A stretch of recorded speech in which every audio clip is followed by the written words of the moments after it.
Calls for crypto regulation continue after the collapse of FTX. Well, there is a disappointing lack of agility in our regulatory system. We saw that during the great financial crisis, too, where the regulators were very slow to respond. But what should the first part of this regulation really look like now? It's not clear to me which approach is better for Bitcoin. The truth is, the only thing that is clearly good for Bitcoin is if we were able to disentangle ourselves from the crypto casinos. Cryptocurrency exchanges have been hacked, investors have been scammed, and the prices of digital assets have been volatile.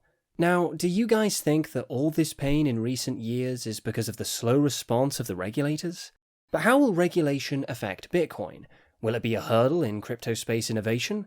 Well, worry not, because to answer all your questions in this video, Michael Saylor has not only explained if regulation is good or not, but he's also explained the different approaches of regulation and their consequences on Bitcoin and crypto space growth.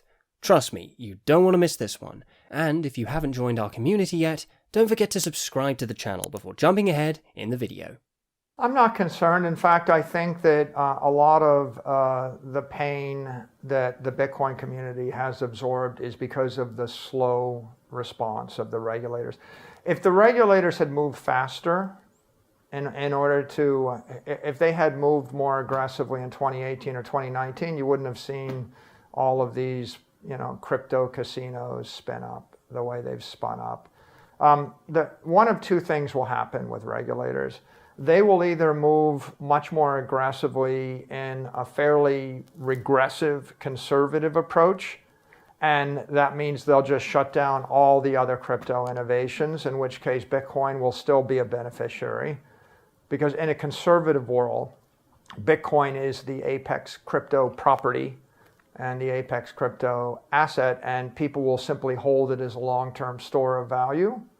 And if the regulators said everything in the crypto ecosystem is now, forbidden, all you can do is buy Bitcoin and hold it and sell it at the end of its useful life, treat it like gold, Bitcoin would still benefit.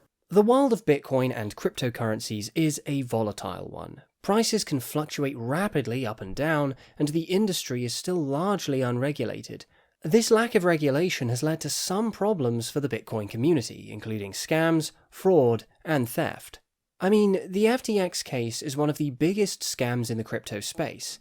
Let's now hear what other approaches regulators can take. The other extreme would be the regulators act proactively, they act progressively, and they provide a path to registration of a digital commodity, a path to registration of a digital security, a path to registration of a digital token, a path to registration of a digital exchange, and a path to registration of a digital currency.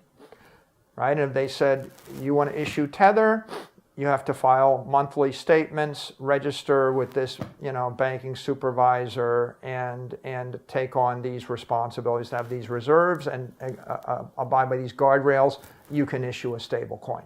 If they said that, if they said, okay, well, you want to issue a digital security, you have to do it this way, fill out these forms, and every month or every week or every quarter, this is what you do.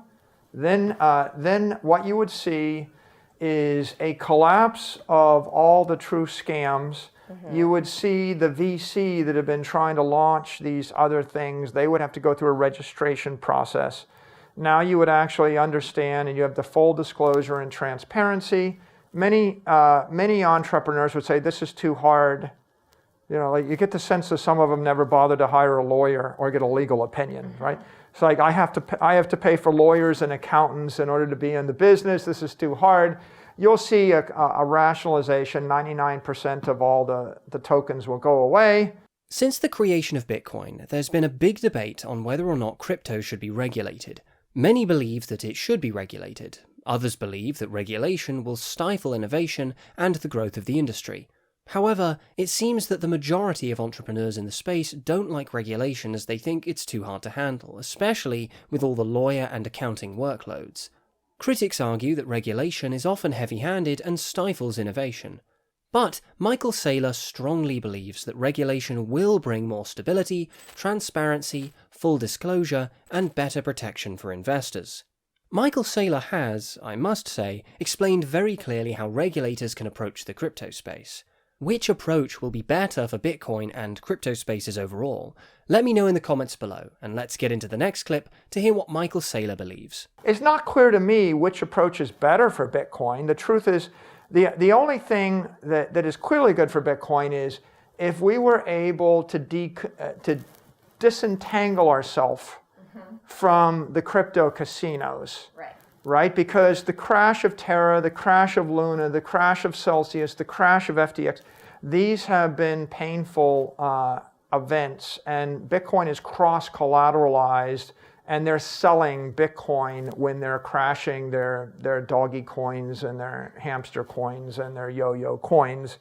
And so shutting that down will be good for Bitcoin. It'll take the volatility out of Bitcoin.